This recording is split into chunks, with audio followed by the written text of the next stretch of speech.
Happy birthday. Happy birthday sa inyo. Salamat kayo! Happy New Year. Happy New Year.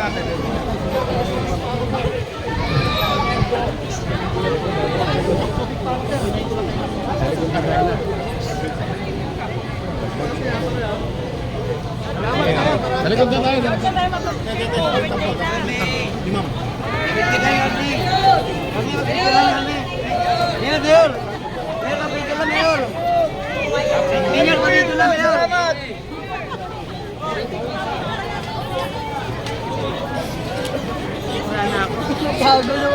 Oo, nabidyo ako. Nabidyo ako, pero hindi ko na ano. Ang dami ako. Oo, dami pa kayo natin sa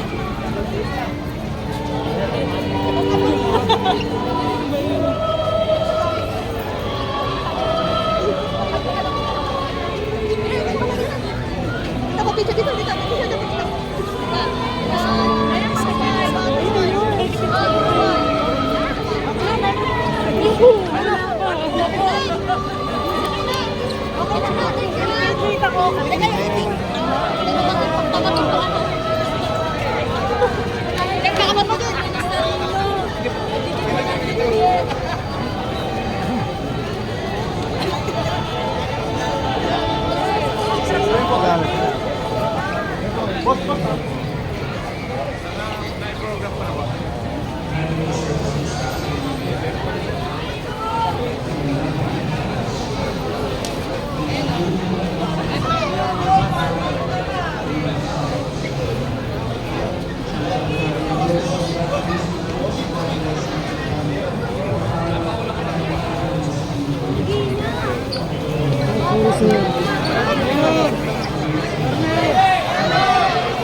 Yan naalala mo ko dati.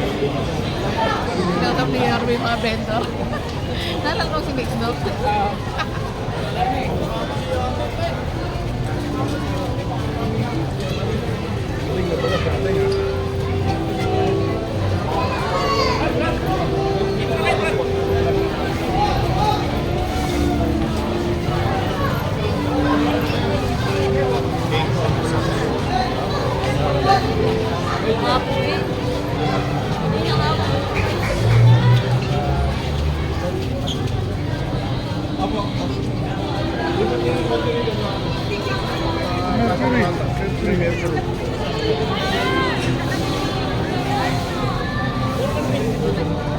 For lipat nyo rito sa may ano, sa may Arcos.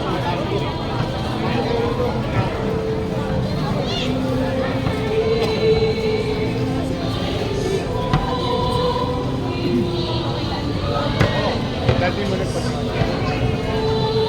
Every year, para balikan na natin. Balikan.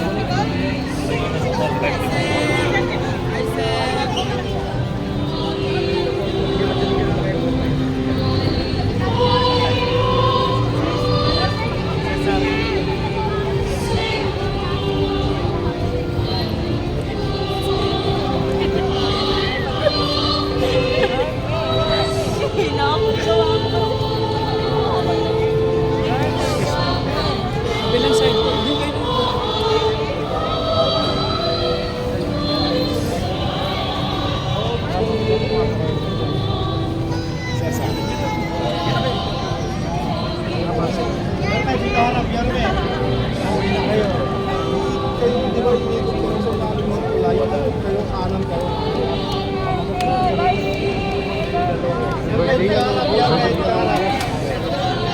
Okay.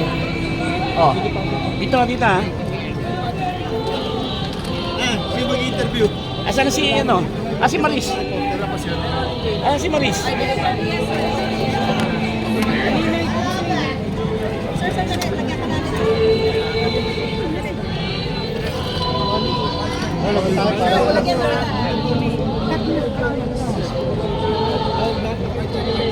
Nakakala ko sa likod to. Boss Bang sa likod. Okay, sir.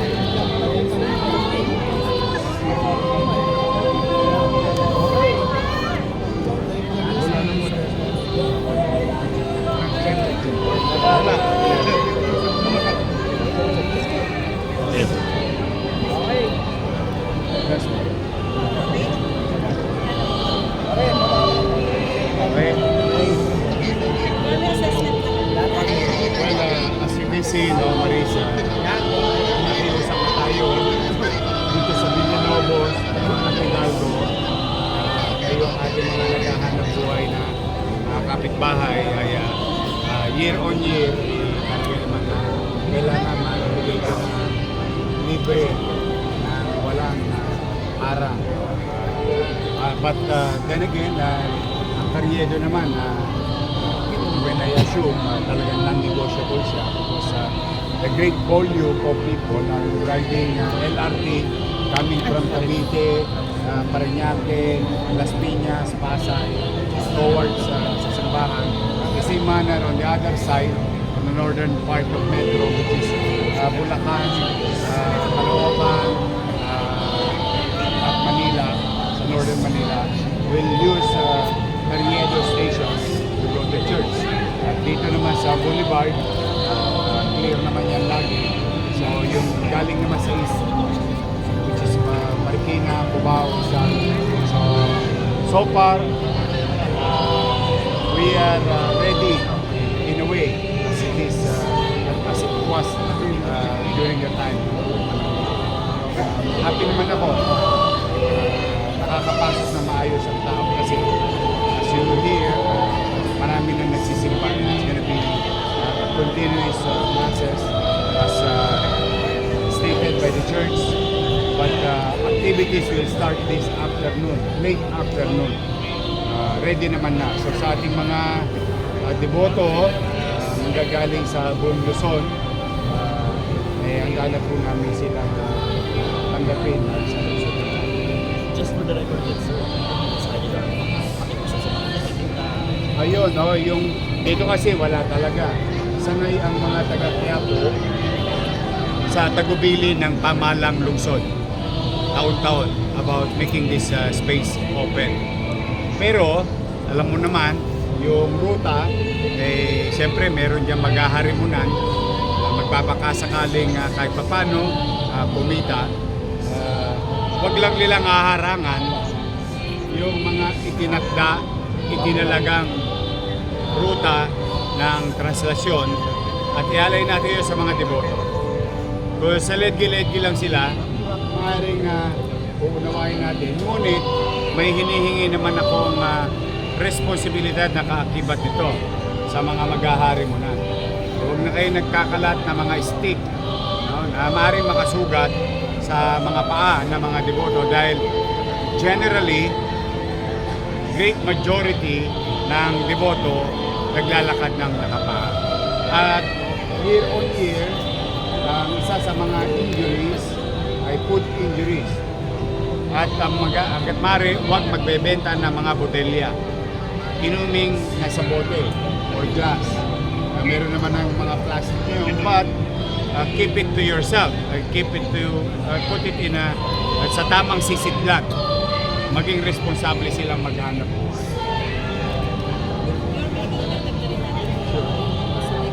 Oh yeah. Bawal po ang uminom sa pampublikong lugar. Very strict po yung Ordinance 5555 na i-implement sa surrounding area, hindi lang sa simbahan, buong Quiapo, within 500 meter radius. And to the seller, you are not allowed to sell. Temporarily, you are being restrained or being withdrawn your privilege to sell liquor on a stated date temporarily because permits were given to them as a store But for the meantime, in the next 2 days, they should not be selling. Third, bawal po magpaputok sa buong Maynila. And alam niyo naman ang ibig namin sabihin doon kasi baka lalo na magkaroon ng kalituhan. Tapos naman na ang bagong taon. And kung meron pa kayo natitirang paputok, ang tabayanan ninyo sa Pebrero, ang 9, second and third week of February, magse-celebrate naman tayo ng Chinese New Year. So you can save it for that. But for the meantime, there is no point na magpaputok tayo. Tandaan po natin, pag nagkalituhan, marami po tayong mga senior citizen na deboto, buong buhay nila. Kahit hirap sila physically, may nararamdaman sila physically, pumupunta pa rin sila sa translasyon. At sila ang maaring unang maging biktima ng mga kaguluhan. So bilang paggalang at pagsunod sa panawagan ng simbahan, maging banal, maayos at ligtas itong selebrasyon ng kapistahan ng buong Nazareno. So yun po ang mga aming panawagan at paalala sa mga deboto at dadako sa lungsod ng Manila at sa komunidad. Yung ordinansa may parusa, may penalty. May penalty yun. You'll be penalized. But we are not after to the penalty. What we are after and asking everyone is to cooperate. No? Yung kusang disiplina. Pag may kusang disiplina, mas maliwalas para sa lahat. Doon pa lang babalaan sa sasabay na tumakapalamatala. Kawatay, tao. Nakita mo na po, nagkalat. Kung nahuhuli natin sila on a regular day, no? With the limited policemen. Ngayon, yung buong PNP, through the leadership of the regional director, may augmentation sa Maynila. Yun yung police. May military pa, may navy pa, mayroon pang coast guard. You know, these are the men and women uniform personnel across national government and local government. At tapos may mga matatanda pa kaming dating pulis na nakakalat o what you call Antigong Maynila. They are in civilian uniforms at sila ay trained na ipagmalasakit yung ating mga komunidad. So alam nila ang gagawin nila. Mas matulis yan ng mga antigong police ng Maynila because they know, because they are from Manila Police District, grew up, served, retired in the city of Manila under the Western Police District at that time. Thank you po. Thank you. Thank you. Tatanong ko kasi wala sa Maraming salamat din po sa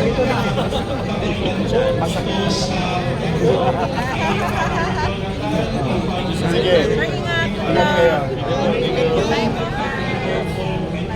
maraming salamat po sa Papalitan niyo yung tubo.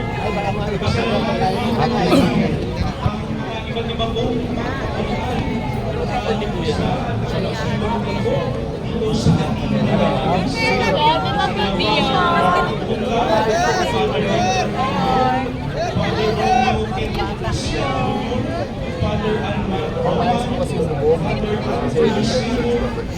Senior Manila. Konting tutulong ko lang sa mga tinanggal niya na yung mga tinanggal-tanggal niya na yung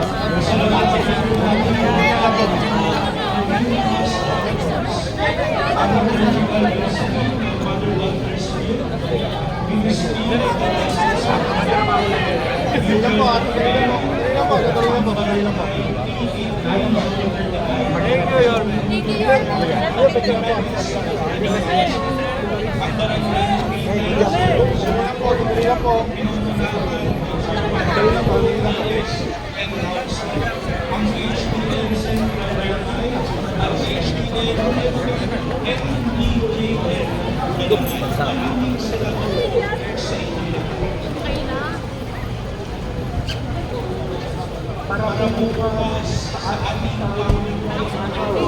ating November 2 ay si Most Reverend Para maliit yan. Kasi zero. But traditionally, nakikinig naman naman sila. Pwede kinikip. Hindi naman sila. Balik yan. Kaya rin ako bebe. Nakikipasa ko. Ito yung mga panin namin. Tapos, Hidalgo. Meron din doon. Tapos Evangelista. Tinuturo ko may bubuk pa rin sila. Ito si Turla. Siya yung mamamalag. Tapos sabi ko sa mga iba, may nakalaan na para sa inyo. Pinipili ko dati. Along the road. Oo, sabihan sila. Kaya nakikita ko. Wala daw ako. Kuntiway. Sige. Okay. Ingat kayo. Thank you. Thank you. Thank you.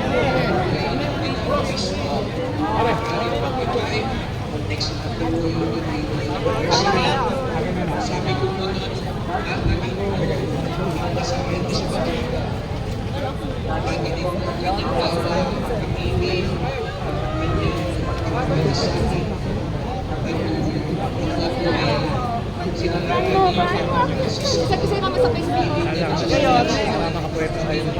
Sa cellphone ko na lang ako. Cellphone ko na lang kuya. Ikaw na lang. Kuya, cellphone ko to. Nanay. Nanay, pati ka naman po kuya. Kay kuya. Ayan kuya. Yung sa'yo na siya na kuya. Thank you kuya. Kita ko na siya tingnan. Subukan natin humingi ng mensahe kay Manila Mayor Isko Moreno patungkol naman doon sa mga vendors na nagbabakasakaling magtinda sa mismong araw ng Committee Minister. Grabe, baka pwede ba kayo mensahe sa mga hawkers natin, sa mga vendors? Ano naman salamat sa kanila at nakinig sila sa panawagan natin. At least magiging maaliwalas para sa mga deboto ang pupunta rito. Thank you, Mag-iingat kayo.